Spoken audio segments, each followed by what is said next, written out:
আমরা প্রতিদিনই যে লবণ খাই তা ছাড়া আমাদের একদিনও চলে না। কিন্তু আপনি কি কখনো ভেবে দেখেছেন সমুদ্রের নোনা জল থেকে কিভাবে সেই লবণ খাওয়ার উপযোগী হচ্ছে? আমরা ছোট থেকে সবাই জানি সমুদ্র থেকে লবণ চাষ করা হয়, কিন্তু বর্তমানে আধুনিক পৃথিবীতে তা হচ্ছে না।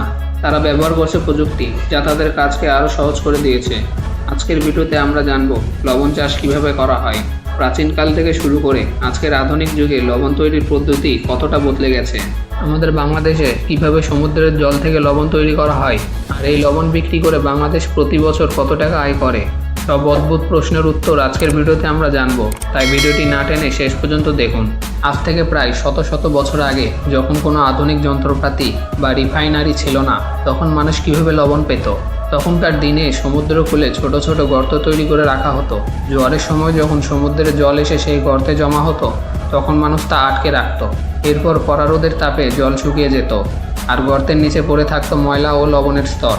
অনেকে আবার সমুদ্রের জল বড় বড় মাটির পাত্রে নিয়ে কাঠের আগুনে ঘন্টার পর ঘন্টা পুড়িয়ে লবণ তৈরি করত।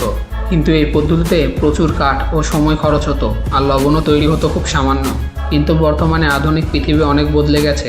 এখন পুরো বিশ্বজুড়ে সৌর বাষ্পীভবন বা রোদে জল শুকানোর পদ্ধতিকে খুব উন্নত প্রযুক্তির রূপ দেওয়া হয়েছে। এখন সমুদ্রের কাছে শত শত একর জমি জুড়ে কৃত্রিম বিশাল বিশাল লেক বা দিঘি বানানো হয়। কম্পিউটার দিয়ে চলা বড় বড় ওয়াটার পাম্প দিয়ে সমুদ্র থেকে সেই জল নিয়ে আসা হয়। সূর্যের প্রথম তাপে কয়েক সপ্তাহ ধরে সেই জল শুকানো হয়। জল শুকিয়ে গেলে নিচে জমে যায় সেই লবণের স্তর। এরপর বিশাল বিশাল ট্রাক আর বুলডোজার নামিয়ে পাহাড়ের মতো লবণ সংগ্রহ করা হয়। সংগ্রহ করা এই লবণ কিন্তু সরাসরি খাওয়া যায় না, এগুলো চলে যায় অটোমেটিক বড় কারখানায়। সেখানে ক্ষতিকারক ময়লা ধুয়ে পরিষ্কার করা হয়, মানুষের জন্য দরকারি আয়োডিন মেশানো হয় এবং শেষে একদম প্যাকেট করে বাজারে পাঠানো হয়। বর্তমানে এইভাবে আধুনিক পৃথিবীতে লবণ চাষ করা হচ্ছে। কিন্তু আমাদের বাংলাদেশে কিভাবে চাষ করা হয় তা এবার জেনে নেওয়া যাক। বিশ্বের অন্যান্য দেশের চেয়ে বাংলাদেশের লবণ চাষের গল্পটা একটু অন্যরকম। আমাদের দেশে শীতকাল থেকে শুরু করে গরমের শুরু পর্যন্ত সমুদ্রের উপকূলে লবণ চাষ করা হয়। বাংলাদেশে এখন ব্যবহার করা হয় পলিথিন প্রযুক্তি। লবণের মাঠের মাটিতে কালো রঙের বিশেষ পলিথিন বিছিয়ে দেওয়া হয়। এরপর যখন সমুদ্রের জল ধরে রাখা হয়, তখন পলিথিনের কারণে সূর্যের তাপ খুব তীব্রভাবে পড়ে, ফলে জল খুব দ্রুত শুকিয়ে যায় এবং জমে থাকে লবণের স্তর। পলিথিনের ব্যবহারের কারণে লবণের সাথে মাটির ময়লা মেশার কোনো সুযোগ থাকে না। বর্তমানে আমাদের বাংলাদেশে এইভাবে লবণ চাষ করা হয়। এবার আসি সবচেয়ে বড় প্রশ্নে, এই লবণ খাত থেকে বাংলাদেশ কত টাকা আয় করে এবং আমাদের অর্থনীতিতে এর প্রভাব কতটা? আপনি শুনে অবাক হবেন, বাংলাদেশে প্রতি বছর লবণের চাহিদা থাকে প্রায় 22 থেকে 25 লাখ মেট্রিক টন।